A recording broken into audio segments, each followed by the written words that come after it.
पाहिल्यानंतर सर्वप्रथम मी त्या पीडित महिलेची भेट घेतली, त्यांच्या पालकांशी देखील चर्चा केली, त्यांच्या आई वडिलांना देखील मी भेटलो, त्यांच्या बहिणीला देखील भेटलो. माझ्यासोबत additional SP Shrimati Gaikwad madam देखील होत्या, सिव्हिल हॉस्पिटलचे सगळे अधिकारी होते आणि तपास कालपासूनच सुरू झालेला आहे. काही मंडळींना पोलिसांनी ताब्यात देखील घेतलेला आहे. अगदी शेवटपर्यंत जाऊन तपास करण्याच्या सूचना पालकमंत्री या नात्याने मी दिलेल्या आहेत. ज्याने कोणी हे कृत्य केले त्याला लवकरात लवकर शोधून काढून कडक कारवाई करण्याच्या संदर्भातले देखील निर्देश पालकमंत्री या नात्याने मी दिलेले आहेत. मी पोलिसांकडनं देखील ब्रीफिंग घेतलेलं आहे, त्याच्यानंतर डॉक्टरांकडनं देखील ब्रीफिंग घेतलेलं आहे. परंतु हा संवेदनशील विषय असल्यामुळं त्या ब्रीफिंग मध्ये नक्की काय आहे हे गोपनीय ठेवण्यात आलेलं आहे. परंतु या सगळ्या गोष्टी ज्या पीडित महिलेनं सांगितलेल्या आहेत, त्या मुलीनं सांगितलेल्या आहेत, ती तशीच्या तशी नोंद करण्यात आलेली आहे. तसा FIR दाखल करण्यात आलाय आणि त्याच पार्श्वभूमीवर 2 ते 3 मुलांना, युवकांना ताब्यात घेण्यात आलेलं आहे आणि त्यांची सखोल चौकशी करत आहे.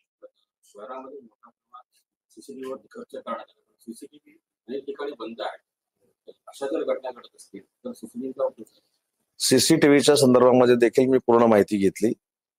पावसाच्या मुळे काही केबल नादुरुस्त होती म्हणून CC कॅमेरा बंद होता, अशातली प्रकर्षाने काही बाब पुढे आली असे मला पोलीस अधीक्षक सांगत होते. परंतु ज्या व्यक्तीवर हा प्रसंग झालाय त्या व्यक्तींना जो रूट सांगितलेला आहे त्याचं सगळं CC फुटेज हे पोलिसांच्या ताब्यामध्ये आलेलं आहे. नक्की त्या CC फुटेज मध्ये काय आहे त्यांनी मला देखील सांगितलेलं नाही, कारण तपास चालू आहे. तपासाच्या बाबतीमध्ये जे काही मला ब्रीफिंग देण्यात आलं ते सध्या परिस्थितीमध्ये जो FIR लॉन्च झालेला आहे त्याच्यावर कार्यवाही पोलीस करतायत आणि त्याच कारवाईपोटी 3 लोकांना ताब्यात घेण्यात आलेलं आहे. त्यांची सखोल चौकशी सुरू आहे आणि त्याच्यातनं नक्की काहीतरी निष्पन्न होईल याची मला खात्री आहे. काल जो सिंधुदुर्गातील दुर्घटना घडली त्या संदर्भात काय या संदर्भामध्ये छत्रपती शिवाजी महाराजांच्या पुतळ्याच्या बाबतीमध्ये जी घटना घडली ही दुर्दैवी आहे. स्वतः सार्वजनिक बांधकाम मंत्री आणि सिंधुदुर्ग जिल्ह्याचे पालकमंत्री रवींद्रजी चव्हाण यांनी त्या ठिकाणी भेट दिलेली आहे. त्यांनी त्याच्यावर स्पष्टीकरण देखील केलेलं आहे, त्याच्यावर चौकशी देखील नेमलेली आहे आणि म्हणून मला असं वाटतं की नक्की कशामुळे ते झालंय हे चौकशीमध्ये निष्पन्न झाल्यानंतरच त्याच्यावर बोलणं योग्य ठरेल. रत्नागिरीमध्ये संभाजी महाराजांचा पुतळा महाराष्ट्राचा उभा असतो, दुसरीकडे सिंधुदुर्गामध्ये शिवाजी महाराजांचा पुतळा असतो, पण तो ताशी 45 किलोमीटर वेगाने वाऱ्याला झेलू शकत नाही. काय प्रतिक्रिया? या संदर्भात चौकशी समिती नेमलेली आहे बांधकाम मंत्र्यांनी, तसं त्यांनी नौदलाला देखील पत्र लिहिलेलं आहे. याच्यातनं नक्की कशामुळं काय झालं हे निष्पन्न होईल. परंतु अशा पद्धतीनं छत्रपती शिवाजी महाराजांचा जो पुतळा त्या ठिकाणी त्याचा वाऱ्यामुळं किंवा काय जो पडलेला आहे ही दुर्दैवी घटना आहे आणि त्याची सविस्तर चौकशी केली जाईल ही आमची सगळ्यांचीच मागणी आहे.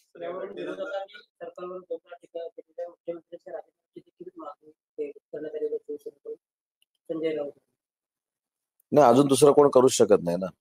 मुद्दा असा आहे की छत्रपती शिवाजी महाराजांचा जो प्रतापगड आहे त्या प्रतापगडावर असलेलं जे अनधिकृत बांधकाम होतं ते कुणी पाडलं?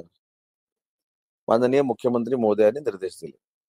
मग एवढं जर छत्रपती शिवाजी महाराजांच्या बद्दल संवेदनशील मुख्यमंत्री असतील तर या घटनेची नक्की चौकशी करतील. त्यांच्या राजीनाम्याची मागणी करणं हा फक्त राजकारण आहे.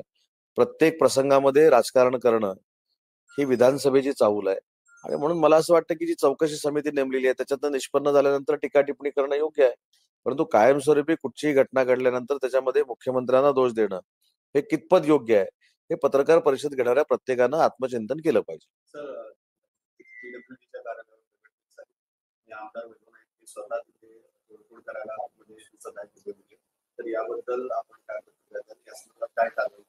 या संदर्भामध्ये ज्या संवेदना त्यांच्या आहेत त्याच संवेदना आमच्या आहेत.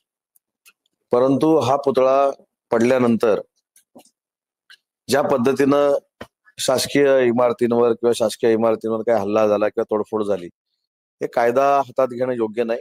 परंतु मला असं वाटतं की ठीक आहे, निवडणुकीमध्ये समोर आहेत, निवडणुकीमध्ये मी काहीतरी आंदोलन केलं, मी काहीतरी छत्रपती शिवाजी महाराजांबद्दल अशा पद्धतीनं अग्रेसिव्हली आदर व्यक्त केला, ही कदाचित दाखवण्याची भूमिका असेल.